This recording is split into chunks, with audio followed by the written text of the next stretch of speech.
Perkenalkan, saya Ave, saya dari Island Coffee.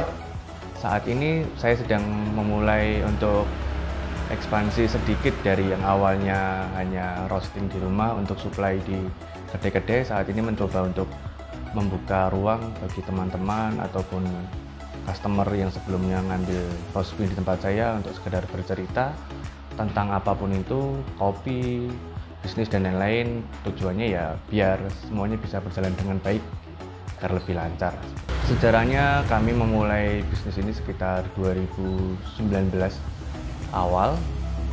Saat itu adalah kenapa saya harus merosting atau kenapa saya saat bisa terjun di dunia roasting. Awalnya karena saya suka kopi gitu. Suka kopi, di situ saya hampir tiap hari membeli kopi-kopi di tempat teman-teman ataupun di kedai-kedai lain. Dari situ karena saat itu mahasiswa, timbullah sebuah keinginan gimana ya caranya biar aku bisa ngopi tanpa harus mengurangi uang jajan saya gitu. Dan alhamdulillah saya bertemu dengan teman-teman yang sangat suportif, dari teman-teman roastery ataupun teman-teman barista yang sudah lama berkecimpung di dunia kopi. Saya sedikit-sedikit bertanya tentang ilmu-ilmu lalu pengetahuan-pengetahuan lah yang berkaitan dengan roasting maupun seduh gitu. Dan saya mencoba dengan alat yang kebetulan juga dipinjami oleh teman. Saya mencoba green bean, waktu itu ya trial and error, banyak errornya ya, mungkin sekitar 10 kali lah gitu. Dan di situ dari error itu perbaikan lalu mendapat apresiasi. Disitulah saya dapat semangat untuk wah kayaknya aku bisa nih untuk untuk merosting kopi yang disukai oleh beberapa orang gitu. Karena saya pikir setiap orang ya yang seperti dibilang orang-orang, kopi adalah selera, itu saya tidak bisa memaksakan. Maka dari situ sendiri aku punya keyakinan bahwa bisa nih untuk melakukan roasting ini. Ya hobi lah. Ya kalau belajarnya pasti seduhan dulu ya. Cuman karena kalau saya menjual seduh berarti saya harus membuat sebuah kedai gitu. Tapi karena yang ada saat itu saya dipinjemin mesin roasting, ya kenapa tidak gitu. Seperti itu. Ya karena yang banyak kita tahu, Kota Gede punya sejarah yang cukup panjang untuk terutama di Perkeratonan Jogja. Kalau saya tidak salah, mau nanti dibenarkan jika ada kesalahan, Kota Gede adalah salah satu keraton pertama yang home base-nya di Jogja lah, sebelum nanti dia pindah di Solo, Mangkunegaran atau apa itu, terus yang saat ini ada di dekat alun-alun Kidul. Gitu. Selain itu juga di sini terutama ini tempatnya nyaman, tenang, meskipun banyak motor-motor, tetapi kan namanya ekosistem kehidupan sosial di sini masih pure seperti orang Jogja zaman dulu kalau orang-orang bilang. Dan rumahnya pun juga adem, punya ciri khas lah. Di Bantul, terutamanya di Bantul, saya ini ya cukup senang dari saya sebagai sisi konsumen saat saya berkunjung di coffee shop Bantul atau kedai kopi. Mereka ini mengutamakan interaksi dengan para pelanggannya. Ya buat saya itu adalah sebuah nilai lebih, karena saya berprinsip bahwa ngopi itu harus ada teman yang diajak ngobrol. Kalau kopi tanpa merokok masih oke lah, tapi ketika ngopi hanya sendiri itu ya seperti hampa lah gitu. Jadi kopi itu hanya sebagai media saja, yang penting adalah obrolannya dengan orang lain, dengan yang seempunya gitu. Karena kita bisa sharing banyak hal di situ. Kesulitannya ya dibilang sulit, jelas akses itu sangat sulit karena mobil tidak bisa lewat, dan kemudian di sini yang lalu lalang tidak banyak gitu, tidak banyak orang tahu gang ini, Gang Soka ini. Jadi mau nggak mau saya harus melakukan sedikit branding di sosial media.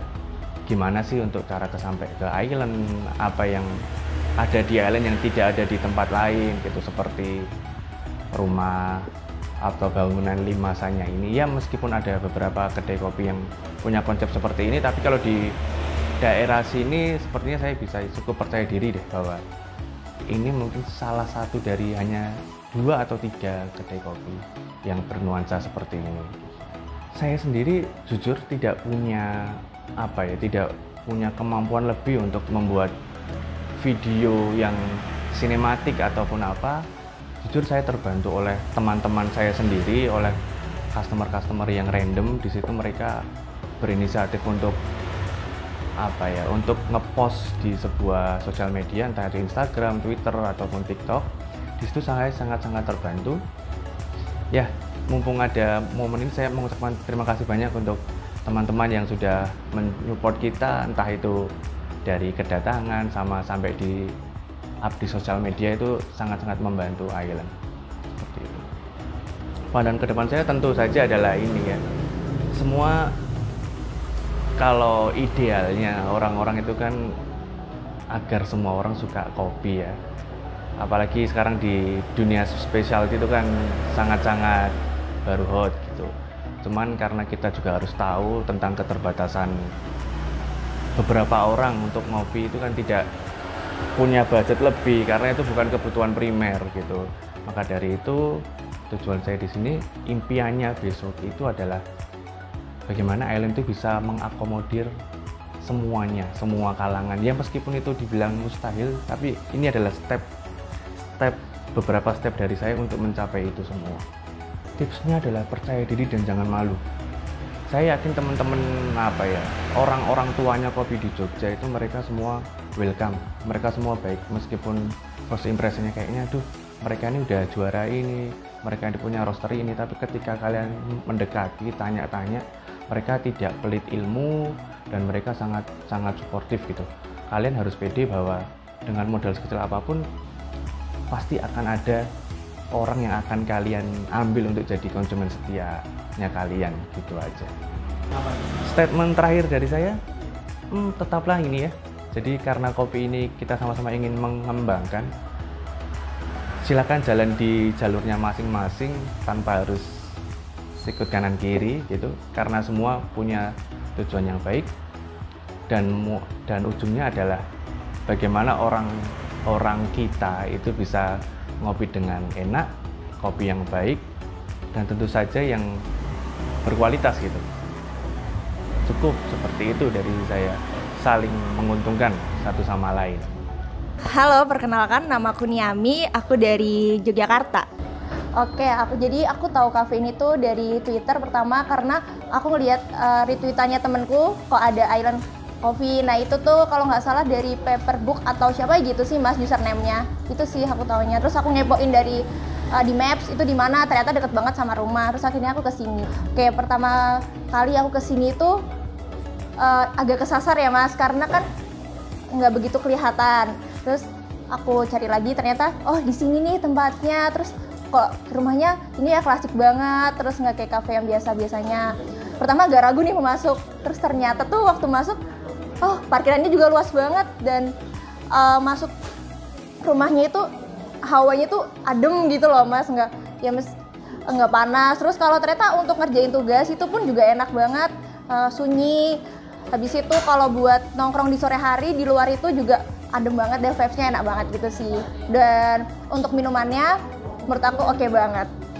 Untuk kebutuhan bahan baku, kebetulan saya lahir dari sebuah keluarga yang ada di Temanggung yang kebetulan juga punya kebun kopi, itu khusus Robusta saja. Jadi untuk kebutuhan Robusta saya ngambil dari kebun pribadi ataupun tetangga-tetangga, enggak lah kalau tetangga, untuk saudara-saudara. Lalu untuk yang Arabica saya punya konsumen tetap, punya supplier tetap, itu hanya untuk Ghost Blend.